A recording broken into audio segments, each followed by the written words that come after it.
There's a photograph that doesn't exist anymore. It was taken at a birthday party in Los Angeles. High-profile guests, champagne, laughter captured in a single frame. And then it vanished.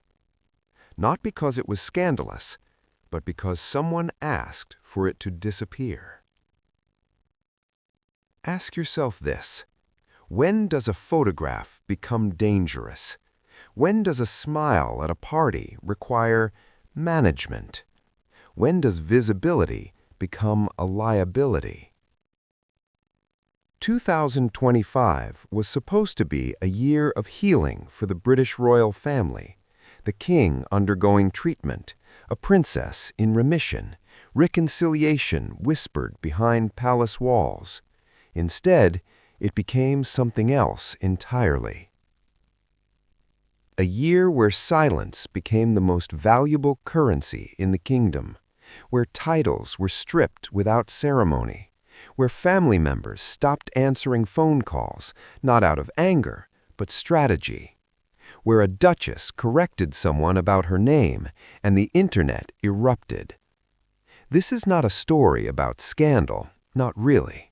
This is a story about control, about who gets to speak, who gets to be seen, who gets to decide what truth looks like when it's wrapped in protocol and presented to the world.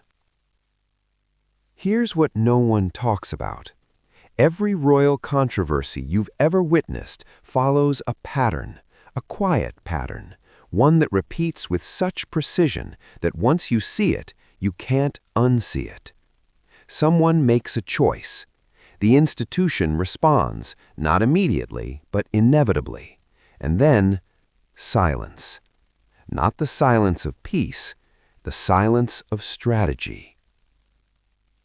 By the end of this, you're going to understand why a birthday photo got deleted, why a father stopped taking his son's calls, why a grandmother's favorite lost everything while another grandson fought desperately just to have security when he visits home. But first, you need to understand something fundamental about power. Real power doesn't announce itself. It doesn't shout. It doesn't need to. Real power is the ability to make things disappear. And in 2025, inside the House of Windsor, things started disappearing at an alarming rate. Let's begin where most people think the story ends. October 30th, an announcement, and a prince who woke up that morning with a title and went to sleep without one. Andrew Mountbatten Windsor. That's his name now. Not Prince Andrew, not His Holy Rience, not the Duke of York, just Andrew. On the surface, this looks like justice, a disgraced royal finally facing consequences for associations everyone knew were toxic. The late Queen's favorite son, the one she reportedly protected, defended, indulged, finally stripped of the privileges that shielded him for decades. The public response was predictable: outrage that it took this long, relief that it happened at all, peace thinkings about accountability, about how no one is above scrutiny. But here's where it gets uncomfortable. This wasn't about justice, it was about optics. And once you understand that distinction, everything that happened in 2025 starts to make a different kind of sense. Let's look at the timeline, not what was reported, what actually happened in sequence. April. Virginia Roberts Giuffre dies at age 41. Before her death, she completes a memoir, Nobody's Girl. Her final, unfiltered account of everything she experienced, everything she witnessed, everyone she encountered. The book doesn't just name Andrew, it details, it describes, it refuses to soften or strategically forget. For months, nothing happens publicly. The palace says nothing, Andrew says nothing, the king, undergoing cancer treatment, remains silent. But behind closed doors, sources close to the palace later described these months as a period of evaluation. That's the word they used, evaluation. As if Andrew's decades-long association with a convicted sex offender required months of careful consideration before action. Then, leaked emails surface. Not new emails, old ones, from 2011. Emails where Sarah Ferguson, Andrew's ex-wife, still living with him in the Royal Lodge, allegedly refers to Jeffrey Epstein as a steadfast, generous, and supreme friend. The emails claim Ferguson brought her daughters, Beatrice and Eugenie, to visit Epstein after his release from jail. The daughters deny this. Sources say they have no memory of such a visit. Ferguson's representatives issue carefully worded statements, but the emails circulate anyway. Charity after charity drops Ferguson as a patron. The association becomes impossible to ignore. And still, Andrew retains his title. Still, he lives in the 30-room Royal Lodge. Still, he appears at family events, carefully positioned just outside the frame of official photographs. Ask yourself this: what changed between those leaked emails and October 30th? Not the evidence. The evidence was always there. Not public opinion. Public opinion turned against Andrew years ago after that catastrophic BBC interview where he claimed he couldn't sweat and remembered a Pizza Express alibi with suspicious precision. So what changed? Pressure. Not from the public, from within. Sources, unnamed, untraceable, but consistent, began telling journalists that senior royals, particularly William, were pushing Charles to act, that the future of the monarchy depended on visible accountability. Notice the language: not morally right, not necessary for justice, tenable. October 30th arrives. The announcement is brief, clinical. Andrew is stripped of his title. He must vacate the Royal Lodge. He will receive private financial support from Charles and move to a smaller property on the Sandringham estate. The palace statement includes something unusual, a line that most outlets glossed over, but which reveals everything about the calculation behind this decision. These censures are deemed necessary, notwithstanding the fact that he continues to deny the allegations against him. Notwithstanding the fact that he continues to deny. The palace isn't saying he's guilty. They're not even saying they believe the allegations. They're saying the censure is necessary despite his denials. Necessary for what? For the narrative, for the institution, for the carefully constructed image of a monarchy that holds its members accountable. Andrew didn't lose his title because new evidence emerged. He lost it because the cost of protecting him finally exceeded the value of his silence. And here's what that tells us about how power actually works inside the palace. Consequences aren't about right and wrong. They're about timing, about pressure, about what the institution can afford to overlook and what it can't. Sarah Ferguson, who lived with Andrew throughout all of this, must now find a new home. At 66, she's forced to relocate, collateral damage in a decision she had no part in making. The couple's daughters, Beatrice and Eugenie, suddenly find themselves navigating public events with a father who's been officially deemed too toxic to represent the crown. Reports begin to surface. Beatrice's relationship with Andrew has become strained. Things between them are not warm. She invited him to her daughter's christening, insiders say, because it would be cruel to deprive him of the chance. Notice what's happening here. The punishment is being distributed. Andrew loses his title. Sarah loses her home. The daughters lose their proximity to royal favor. An entire branch of the family quietly repositioned. Not exiled, not banished, just moved. And while all of this unfolds, while Andrew is stripped of everything publicly, he continues to receive private financial support from the king. His brother, the same brother who just took his title, is still funding his lifestyle, just quietly, just out of view. This is where most people would expect dramatic confrontation, angry exchanges, public statements, family division played out in tabloid headlines. But that's not how this works. Real power doesn't need drama. It rearranges reality quietly and then moves on. By November, Andrew has vanished from public view. No interviews, no statements, no desperate attempts to rehabilitate his image. Just silence, the strategic kind. And while the world processes Andrew's fall, while think pieces are written and moral lessons extracted, something else is happening. Another royal is fighting a very different battle, one that has nothing to do with scandal or disgrace, one that's about something much simpler and much more revealing: the right to come home safely. This is where the pattern becomes impossible to ignore. Prince Harry doesn't have security in the UK. Let that sink in for a moment.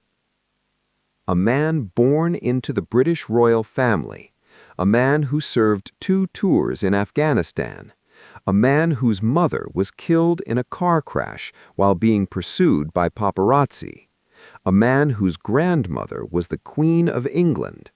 That man cannot visit his own country without private security arrangements because the government stripped his publicly funded protection. The official reason, when Harry and Meghan stepped back as senior working royals in 2020, they forfeited the security that comes with official royal duties. It sounds reasonable. It sounds like policy, like a natural consequence of their decision to leave. But ask yourself this: who else in the royal family lost their security when they stopped being working royals? Andrew kept his security for years, even after the BBC interview, even after he stepped back from public duties in 2019, even after his associations with Epstein became indefensible. Andrew kept his security until October 25th, when he lost his title. Beatrice and Eugenie, who have never been working royals, have security arrangements for major events. Anne's children, who are not working royals and never have been, receive security for royal occasions. But Harry? Harry lost it the moment he chose to leave. Not gradually, not with negotiation or compromise, immediately. In 2025, this battle escalated. Harry has been fighting through the courts, appealing the government's decision, arguing that the security assessment that led to the removal of his protection was flawed, politically motivated, and dangerous. In May, during a rare court appearance, Harry's lawyers made a statement that should have dominated headlines, but somehow didn't. Harry and Meghan felt forced to step back from the role of full-time official working members of the royal family because they were not being protected by the institution. Read that carefully. They didn't leave because they wanted to. They left because they weren't being protected. That's not the story we've been told for 5 years. That's not the narrative that's been carefully constructed through palace briefings and tabloid coverage. But Harry's legal team is saying something completely different. They were pushed. In May, Harry gave an interview to the BBC. In it, he said something that should have stopped everyone cold. "I would love reconciliation with my father. There's no point in continuing to fight anymore. I don't know how much longer my father has. A son talking about his father who's undergoing cancer treatment, saying he doesn't know how much time is left. And then he added this: "My father won't speak to me because of this security stuff." Let's pause here. A father refusing to speak to his son, not because of betrayal, not because of public accusations, not because of the Oprah interview or the Netflix documentary or the memoir, because of security. What does that mean? Is Charles angry that Harry is fighting for protection? Or is there something else happening here, something more calculated? Sources close to Harry told People magazine that Charles stopped answering Harry's calls and letters, not occasionally, consistently. But in September, something shifted.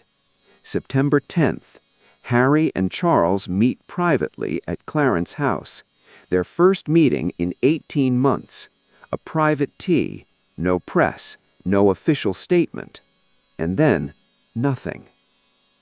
The Daily Mail reported that Harry's team had been working on something they called Project Thaw, an effort to ease tensions with the king. Harry allegedly offered to share his schedule of official engagements with the palace, a gesture meant to signal cooperation, transparency, good faith. Harry's aides reportedly had a private meeting with the king's communications secretary in London. All of this happening quietly, all of this designed to rebuild trust. And yet, as of late 2025, Harry still doesn't have his security back. Charles is still funding Andrew privately, while Andrew is stripped of his title publicly. But Charles won't restore Harry's security, even though Harry is fighting for it through legal channels, even though Harry has explicitly said reconciliation depends on feeling safe. Here's what no one talks about. Security isn't just about physical protection. It's about access. It's about control. If Harry has government-funded security, he can come to the UK whenever he wants. He can attend events. He can be visible at family occasions without advance notice, without negotiation, without permission. If Harry doesn't have security, every visit becomes a production. Every trip requires private arrangements, logistical planning, risk assessment. It's expensive, it's complicated. It limits how often he can come, how long he can stay, who he can bring. This is the moment everything quietly changed. Security stopped being about safety. It became about leverage.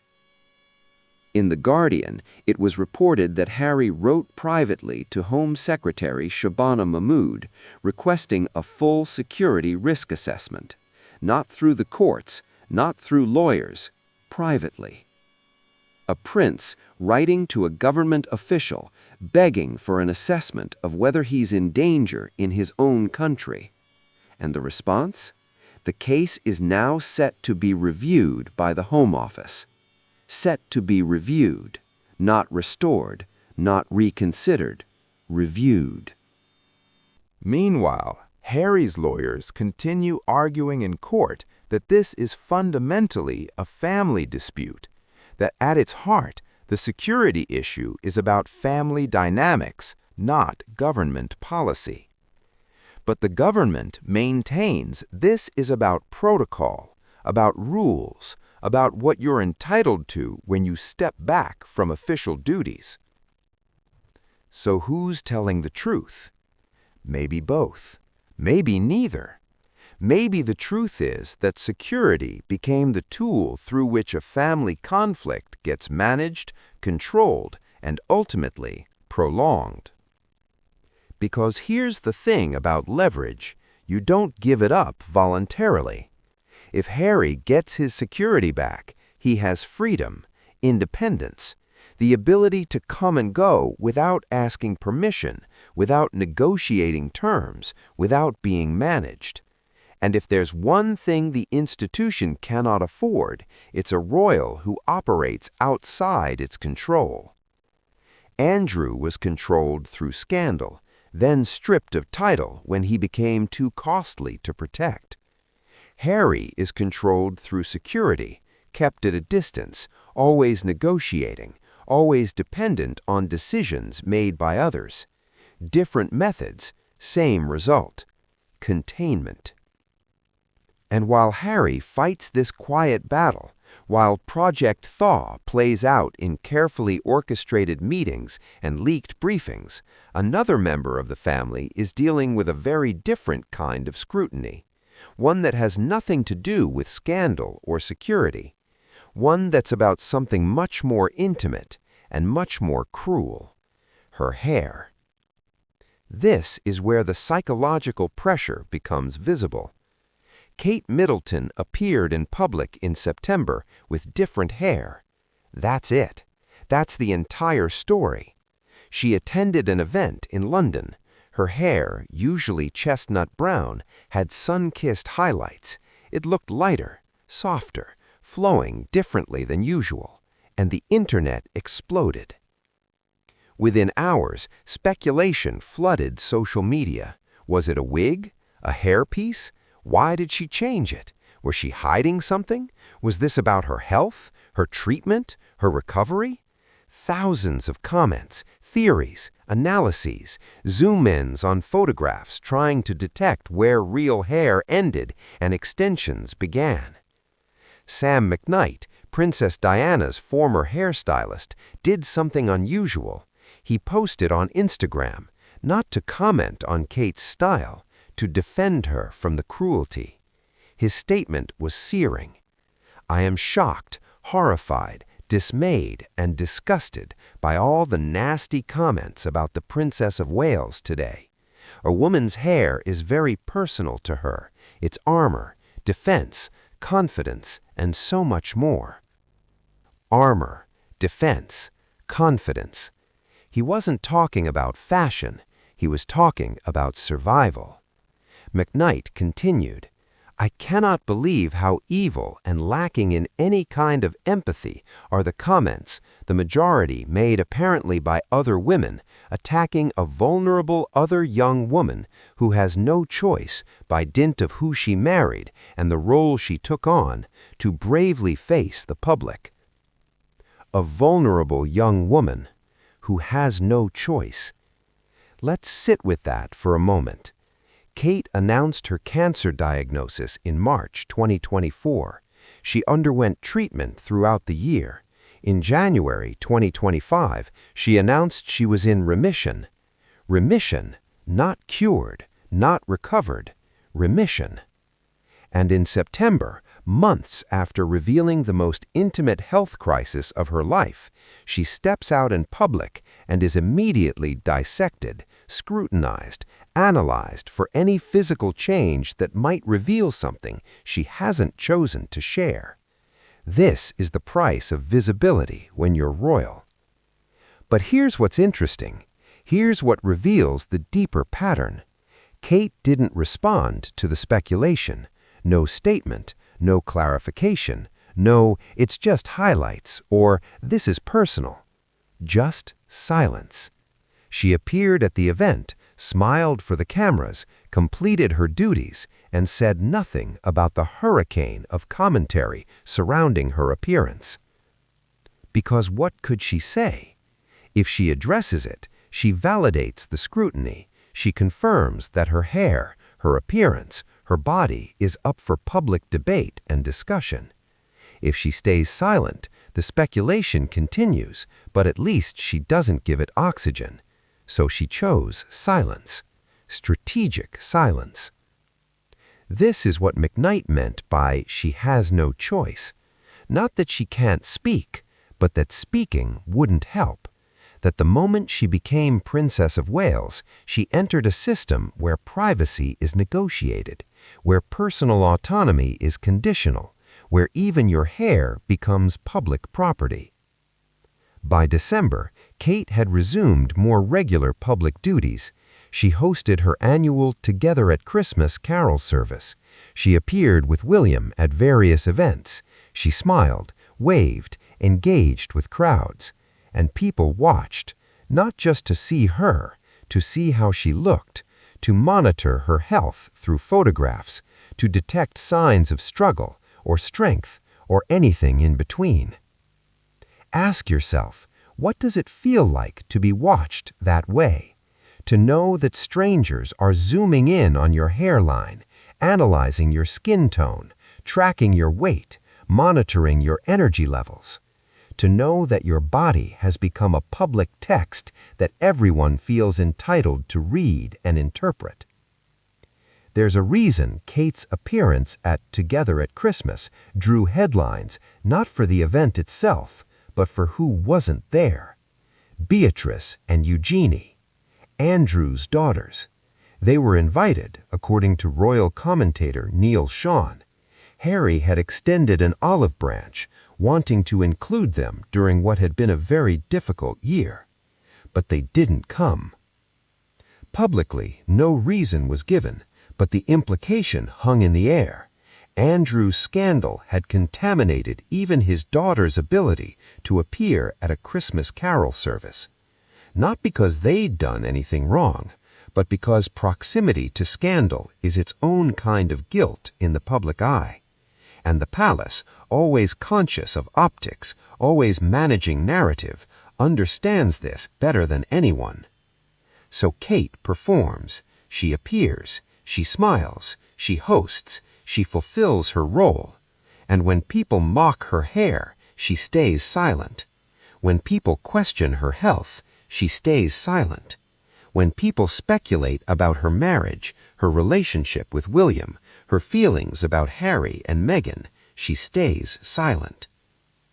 Because silence is the only power she has left, the power to not participate, to not engage, to not feed the machine that wants to consume every aspect of her private self. McKnight ended his Instagram post with this, "So FFS leave her alone, shame on you." But they won't, they can't, because the entire system is built on visibility, on performance, on the public's perceived right to access every detail of royal life. Kate isn't just a person, she's a symbol, a product, a narrative the institution uses to maintain relevance, tradition, stability, and symbols don't get privacy. While Kate navigates this impossible terrain, performing health, performing strength, performing normalcy while recovering from cancer, another royal is attempting a very different kind of performance. One that involves Instagram, a lifestyle brand, and a Netflix series about making jam. This is where the strategy becomes transparent. Meghan Markle launched a lifestyle brand in 2025. It's called American Riviera Orchard. Except it isn't, not officially, because that name ran into trademark issues. A small business in New York already operated under American Riviera. Another retailer had similar branding. The application stalled. So the brand became As Ever. The logo? Criticized for resembling the coat of arms of a small town in Spain. The products? Luxury goods, jams, preserves, linens. The kind of elevated domesticity that Martha Stewart built an empire on decades ago. The timing? Interesting. Because As Ever launched the same year Meghan's father, Thomas Markle, told the Mail on Sunday that he was hospitalized in the Philippines after undergoing emergency surgery and a left leg amputation. The same year he told reporters he didn't want to die while alienated from his daughter. Thomas is 81, Meghan is 44. They haven't spoken since 2018. A spokesperson for Meghan told Fox News that the Duchess was able to send a letter to her father, that she'd been trying to reach him, that her calls and emails hadn't been getting through. People magazine reported that Meghan didn't have her father's phone number, that Thomas never uses email, that she'd called multiple hospitals trying to locate him. The Mail on Sunday noted that Thomas first shared news of his health condition with their reporter, not with Meghan's half-siblings, not with friends, with a journalist. Here's the pattern. Thomas suffers a serious health crisis. He goes public, not to Meghan, but to the press. He tells a British tabloid that he's alienated from his daughter and doesn't want to die this way. Meghan, through representatives, says she tried to reach him but couldn't. Thomas says he never stopped loving her, that he suffered heart attacks that prevented him from attending her wedding, that she's never forgiven him. And through all of this, both of them are speaking to the public, through the press, but apparently not to each other. Ask yourself, who benefits from this? Not Meghan. Every story about her estranged father reinforces a narrative that she's cold, unforgiving, someone who abandons family. Not Thomas. He's elderly, ill, isolated in a foreign country, and his relationship with his daughter remains broken. So who benefits? The story. The perpetual story of Meghan as someone who burns bridges, who can't maintain relationships, who left her family, left her country, left the royals, and now can't even reconcile with her own father while he's hospitalized. And while that story circulates, Meghan launches as ever. She films a Netflix series called With Love, Meghan. The series is exactly what you'd expect. Elevated domesticity. Meghan hosting friends, making cocktails, arranging flowers, sharing recipes, offering life advice wrapped in soft lighting and carefully curated aesthetics. The reviews were brutal. Critics called it tone-deaf, unrelatable, a vanity project released during times of economic hardship when most people can't afford the elevated lifestyle Meghan is packaging and selling. Others said her down-to-earth persona felt inauthentic, overly produced, a calculated attempt to seem accessible while maintaining every marker of wealth and privilege. One moment from the series became a lightning rod. Meghan corrected Mindy Kaling on her name. Kaling called her Meghan Markle. Meghan gently corrected, "You know I'm Sussex now." I'm Sussex now. Not, I go by Sussex. Not, actually, it's the Duchess of Sussex. I'm Sussex now. The internet exploded. Some called it pretentious. Others accused her of clinging to royal titles for financial gain while simultaneously criticizing the institution that gave them to her. And here's where the psychological complexity becomes impossible to ignore. Meghan spent years being told she wasn't royal enough, wasn't British enough, didn't understand protocol, didn't fit. Now she's being mocked for identifying with the title the institution gave her. So which is it? Should she reject the Sussex title entirely? Embrace it? Use it strategically for branding, but distance herself from it personally? There's no right answer. Every choice is wrong. If she uses the title, she's exploiting her royal connection. If she doesn't, she's ungrateful, disrespectful, erasing the very identity the public associates her with. And as ever, and with love, Meghan represents something deeper than a lifestyle brand or a Netflix series. They represent an attempt to control narrative in an environment where narrative has been weaponized against her for years. But the problem with trying to control narrative through branding, it requires constant performance. You have to be relatable but aspirational, authentic but polished, accessible but exclusive. and any crack in that performance becomes evidence of inauthenticity. By late 2025, the cracks were showing, not because Meghan was failing, but because the task itself is impossible. You cannot be both a private person and a public brand.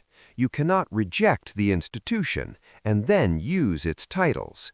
You cannot criticize royal protocol and then correct people when they don't use your royal name. The contradictions aren't Meghan's fault. They're built into the situation. And while Meghan navigates this impossible terrain, while she launches brands and films a series and corrects people about names, something else is happening. Something that reveals just how carefully every move is being monitored, measured, and managed. In November, Harry and Meghan attended Kris Jenner's birthday party. It was a private event. A-list guests, Kardashians, Hollywood elite. Photos were taken, shared on social media. Jenner posted images with the couple. Kim Kardashian shared a photo with Meghan, Harry in the background. And then the photos disappeared. Not because they were scandalous, not because anyone looked bad or said something controversial. They disappeared because a representative for the Sussexes requested their removal. Page 6 reported that the couple didn't want to upset the monarchy by publicly flaunting their friendships. Palace insiders allegedly thought the couple's star-studded night was so tacky and so far removed from the rest of the family. Let's break this down. Harry and Meghan attended a birthday party. Photos were taken, consensually, at a private event.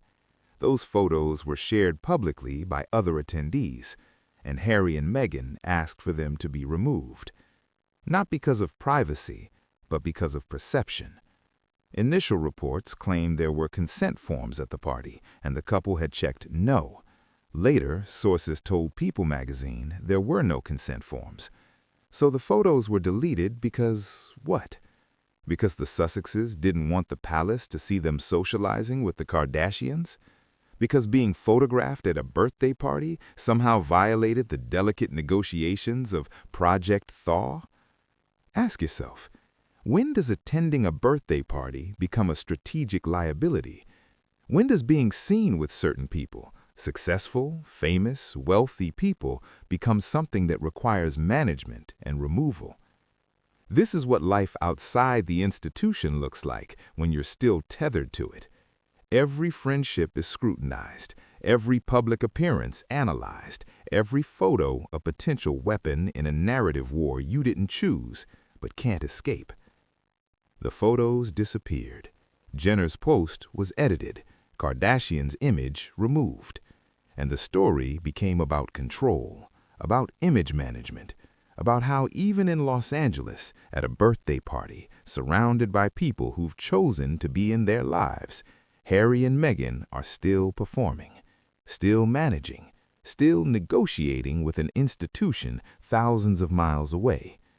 Because here's the truth no one wants to say. You don't leave the royal family. You just renegotiate the terms of your imprisonment. Meghan launches a brand, films a series, corrects someone about her name, deletes a birthday photo. Kate changes her hair, stays silent, performs health, hosts a carol service. Harry fights for security, writes private letters, meets his father for tea, watches as photos of him at parties get deleted. Andrew loses his title, loses his home, keeps his funding, vanishes from view. All of them, in different ways, trapped in a system where silence is strategy and visibility is risk, where every choice is monitored, every move calculated, every photo a potential crisis. And while they navigate this impossible landscape, one more piece of the puzzle reveals itself, one that connects everything we've talked about and exposes the mechanism through which control is maintained. It's not about scandal, it's not about security, it's not about hair or brands or birthday parties. It's about something much simpler. Who gets to tell the story? This is where everything converges. There's a memoir that came out in 2025, Nobody's Girl, written by Virginia Roberts, Giuffre, before her death in April at age 41. It's described as her final, unfiltered account. Everything she experienced, everything she witnessed, everyone she encountered. The book revived allegations against Andrew, detailed encounters, described situations, named names, and it contributed to the pressure that eventually led to Andrew losing his title in October. But here's what's interesting about the timing. Virginia died in April. The memoir was published posthumously. It circulated, made headlines, intensified scrutiny, and for 6 months the palace did nothing publicly. Then, leaked emails from 2011 surfaced, Sarah Ferguson calling Epstein a steadfast friend, claims about visits after his release from jail, and suddenly, in October, Andrew was stripped of his title. Ask yourself, why October? Why not April, when the memoir came out? Why not years ago, when the allegations first became public? Why not after the BBC interview that was universally considered disastrous? Why October 2025? Because October was when the narrative demanded it, when the accumulation of stories, memoir, emails, pressure from William, public opinion reached a critical mass that made inaction more dangerous than action. This is how the narrative engine works. It's not about truth, it's about timing. It's not about justice, it's about optics. It's not about what happened, it's about what can no longer be ignored. And the palace understands this better than anyone. They don't respond to individual allegations, they manage the accumulation. They wait until the narrative becomes untenable, and then they act, decisively, publicly, with just enough severity to satisfy public demand without revealing anything they don't want revealed. Andrew's censure included that crucial line, notwithstanding the fact that he continues to deny the allegations. The palace isn't confirming guilt, they're managing perception. They're saying, we hear you, we see the pressure, we're taking action. But they're not saying he did it. This is narrative control at its most sophisticated. You don't have to admit anything, you just have to be seen taking action. And once you've taken action, you control what happens next. Andrew moves to Sandringham, receives private funding, vanishes from public view. The story moves on. Meanwhile, Sarah Ferguson, who spent years defending Epstein in private emails, who allegedly brought her daughters to visit him, who accepted money from him, faces her own consequences. Charities drop her, her reputation suffers, but she's not stripped of anything official because she never had an official title to lose. She's just quietly repositioned. And Beatrice and Eugenie, who did nothing wrong except be born to the wrong father, find themselves navigating a world where their proximity to scandal makes them radioactive. They're not banned, they're not exiled, they're just not invited to the carol service. This is how punishment works when you're royal. It's not dramatic, it's not explosive, it's quiet. A title removed, a home reassigned, an invitation not extended. And while Andrew's story reaches its quiet conclusion, while his daughters navigate their newly complicated status, the narrative engine turns toward its next target. Actually, it never stopped. It's been running parallel this entire time. Because while Andrew was being managed, Harry was being controlled through security. While Kate was being scrutinized for her hair, Meghan was being criticized for her brand. While some royals were being punished for association with scandal, others were being punished for trying to leave. The engine doesn't discriminate, it processes everyone. Some through scandal, some through silence, some through visibility, some through exile. But everyone gets processed. Here's what the narrative engine requires: constant feeding. You need stories, drama, tension, resolution, new conflict. You need heroes and villains, even if you have to create them. You need people to watch, discuss, analyze, take sides.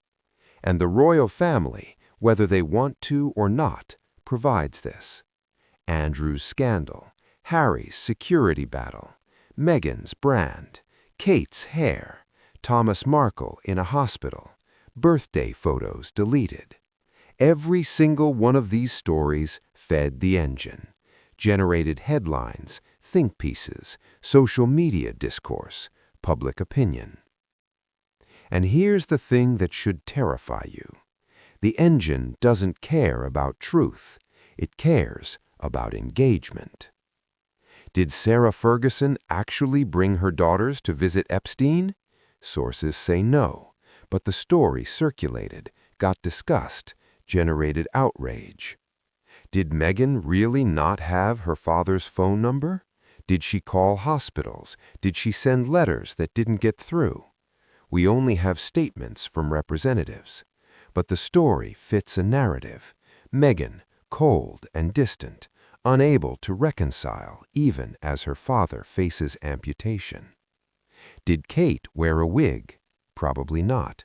But thousands of people analyzed photos, speculated, created theories. Truth becomes irrelevant when narrative is this powerful. What matters is the story people believe, the story that gets repeated, the story that confirms what they already think. And the palace understands this. They don't fight every false story. They can't.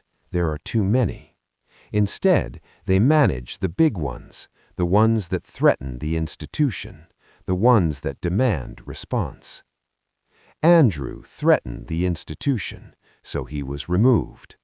Harry threatens the institution, not through scandal, but through independence, so he's kept at a distance through security restrictions.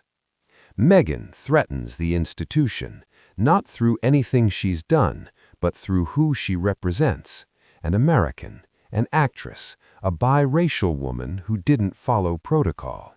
So she's criticized for everything: her brand, her series, her name, her father. Kate supports the institution, so when people mock her hair, palace allies defend her. When she announces remission, the coverage is sympathetic, protective. Different treatment for different royals based on one criterion: are you helping the narrative or threatening it? This is the moment you realize something deeply uncomfortable. There is no good choice inside this system. If you stay, you perform, you sacrifice privacy, autonomy, sometimes health. If you leave, you're still tethered, still managed, still processed by a narrative machine you can't control. If you speak out, you're accused of disloyalty. If you stay silent, people interpret your silence as guilt, complicity, weakness. Andrew stayed silent. It didn't save him. Harry tried to speak. It made things worse. Kate stays silent. It's called dignity. Meghan stayed silent years, then spoke. It's called manipulation.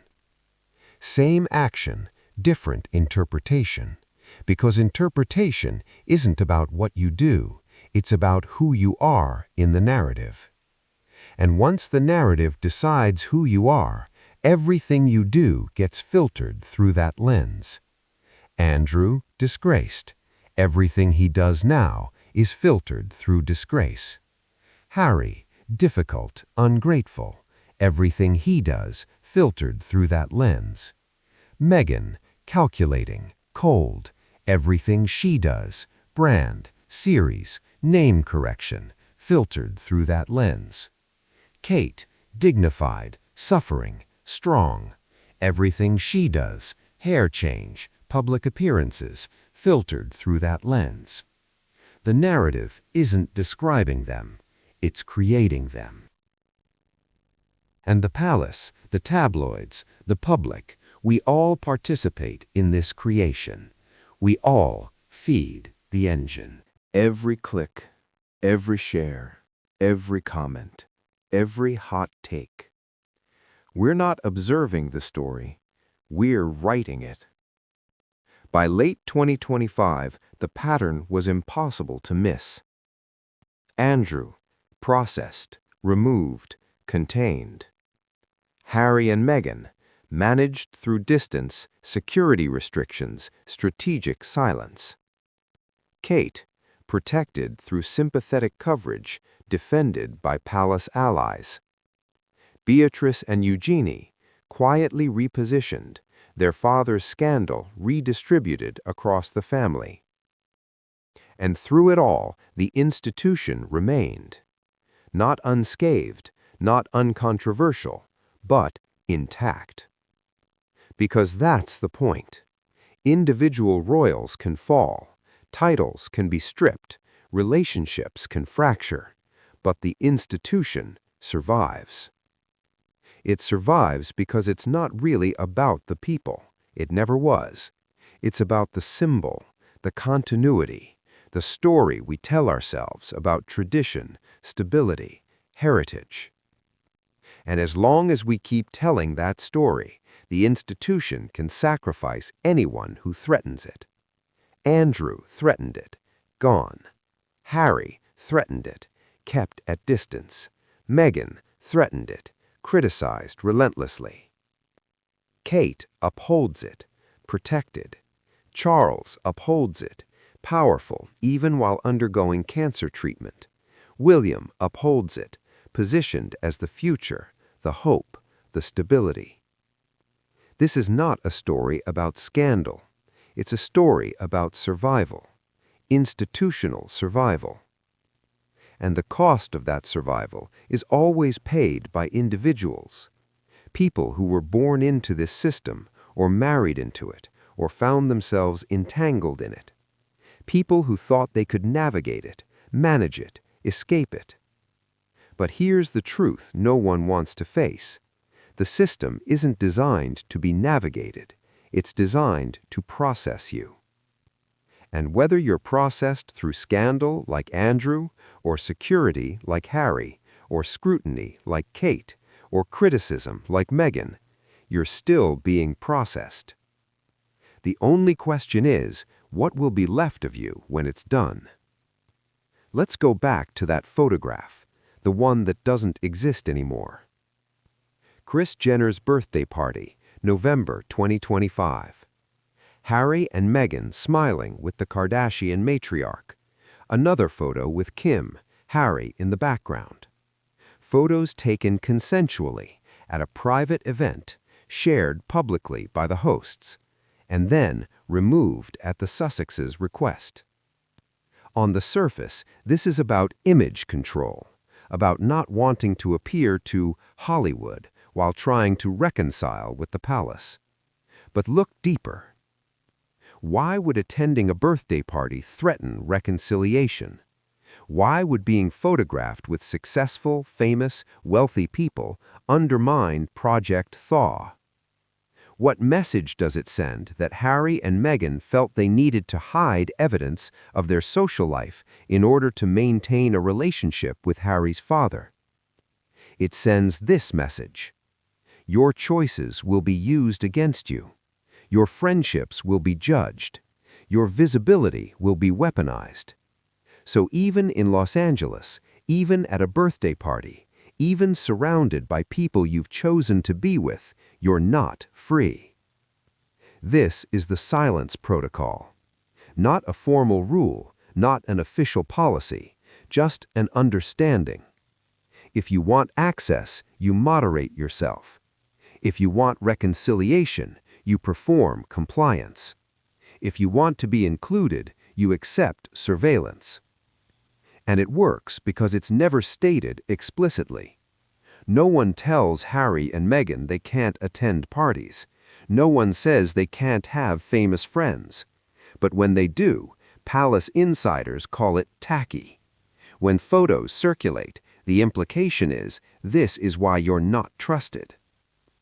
The silence protocol operates through implication, through leaked criticisms from unnamed sources, through strategic briefings to sympathetic journalists, through the quiet suggestion that every choice you make is evidence of why you don't belong. Andrew experienced a different version of this protocol. For years, his associations with Epstein were known, documented, photographed, and for years the palace said nothing publicly.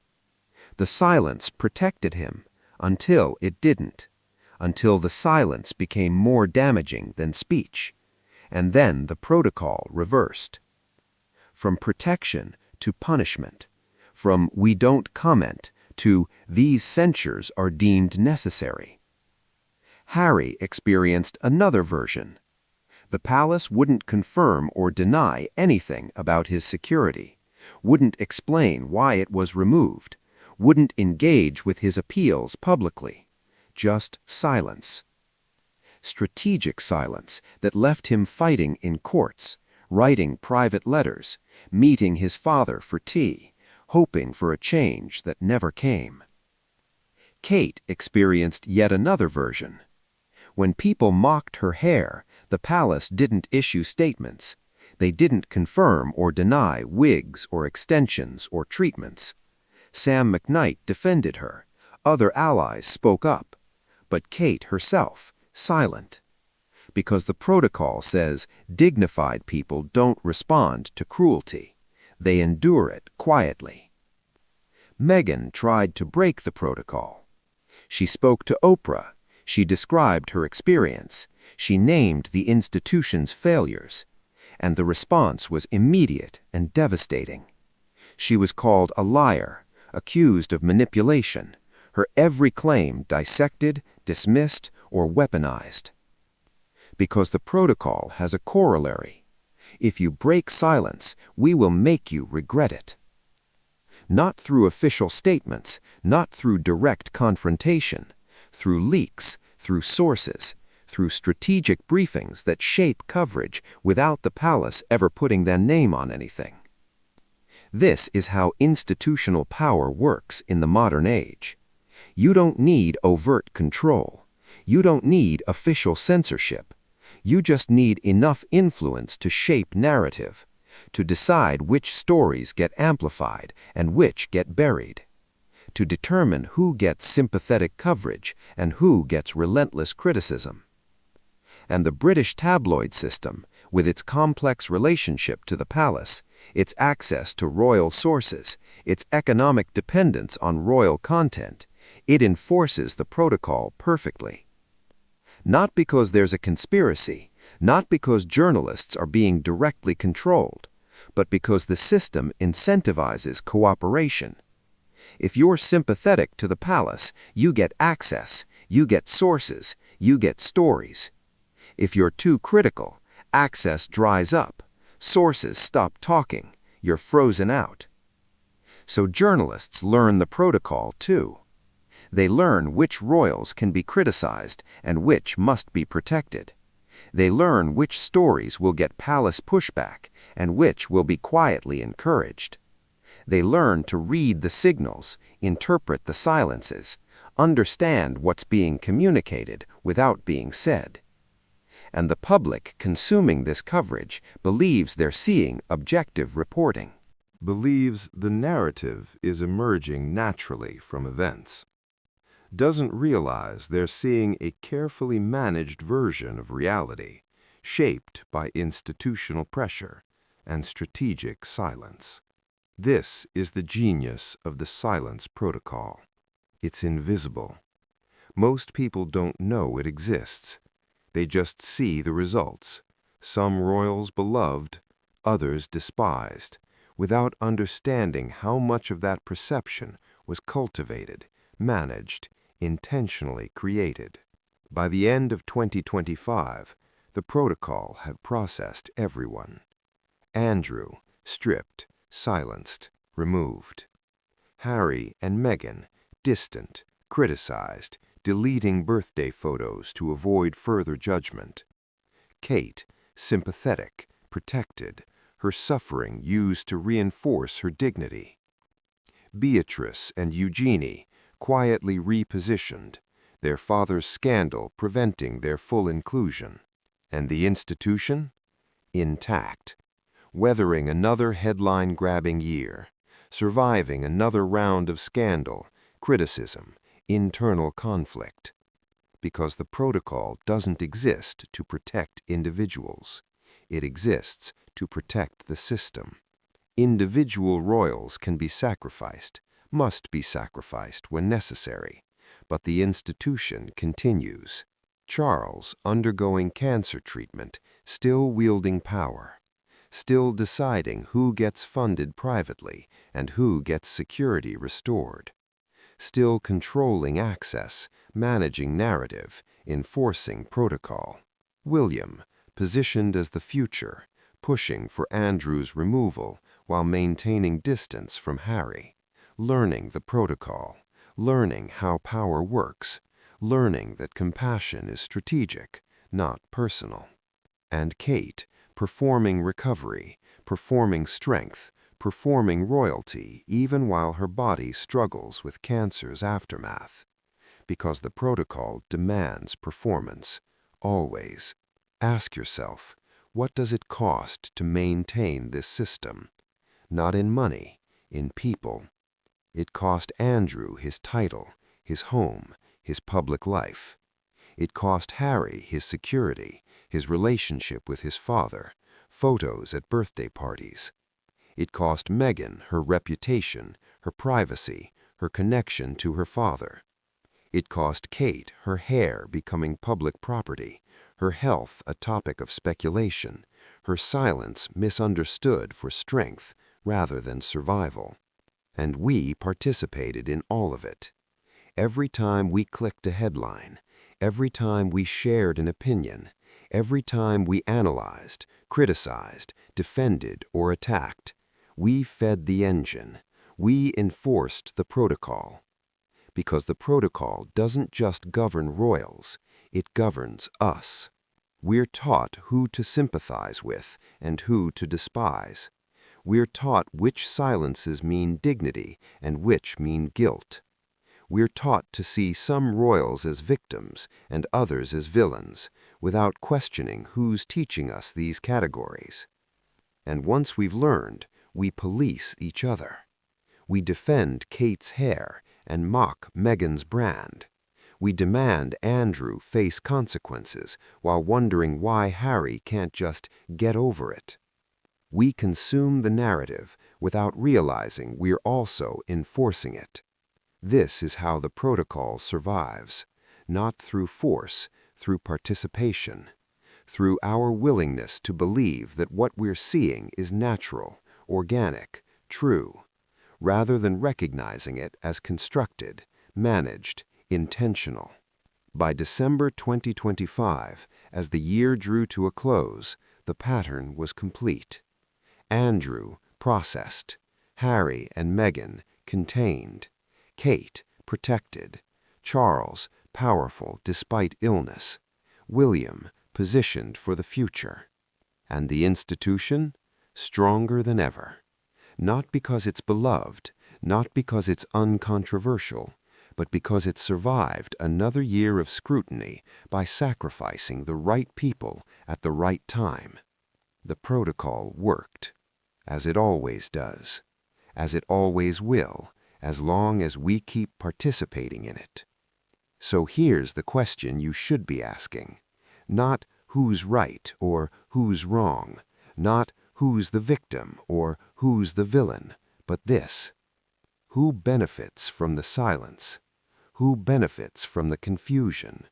Who benefits from keeping us focused on individual royals rather than the system that processes them? Because once you see the protocol, you can't unsee it. Once you understand how silence is weaponized, how narrative is managed, how control is maintained through strategic positioning rather than overt force, everything looks different. That birthday photo that disappeared? Not about vanity, about control. Andrew's title being stripped, not about justice, about timing. Harry's security battle, not about safety, about leverage. Meghan's brand criticism, not about products, about punishment. Everything is about the protocol. Everything is about maintaining a system where some people are protected and others are processed, where silence is strategy and visibility is risk, where leaving is impossible and staying requires performing your own erasure. And the most unsettling part? The protocol isn't unique to the royal family. It exists everywhere power is maintained through narrative rather than force. In corporations, in politics, in celebrity culture, in institutions of all kinds. With more history, more pageantry, more obvious contradictions, but the mechanism is the same. Control through confusion, power through positioning, survival through sacrifice, and silence, always silence. The kind that sounds like peace, but feels like pressure. The kind that's called dignity, but functions as imprisonment. The kind that protects institutions while crushing individuals. This is what 2025 revealed. Not through scandal, though there was plenty. Not through drama, though there was that too, but through pattern. The same pattern playing out across different royals, different situations, different outcomes, but always the same mechanism. The silence protocol. And now you've seen it. You can't unsee it. You can't go back to thinking these are isolated incidents, personal failures, individual choices gone wrong. Now you know it's the system. It's always been the system. And the question isn't whether individual royals made mistakes. The question is, what does it say about us that we maintain a system requiring this level of control, this degree of surveillance, this amount of human cost? What does it say that we demand royals be relatable and perfect, accessible and mysterious, human and symbolic, all at once? What does it say that we punish them for trying to leave while also punishing them for staying? What does it say that we consume their suffering as entertainment while calling it news? The protocol will continue. 2026 will bring new scandals, new tensions, new royals processed through the machine, and we'll watch, we'll discuss, we'll take sides. We'll participate in the protocol without realizing we're participating in the protocol. Unless we choose differently.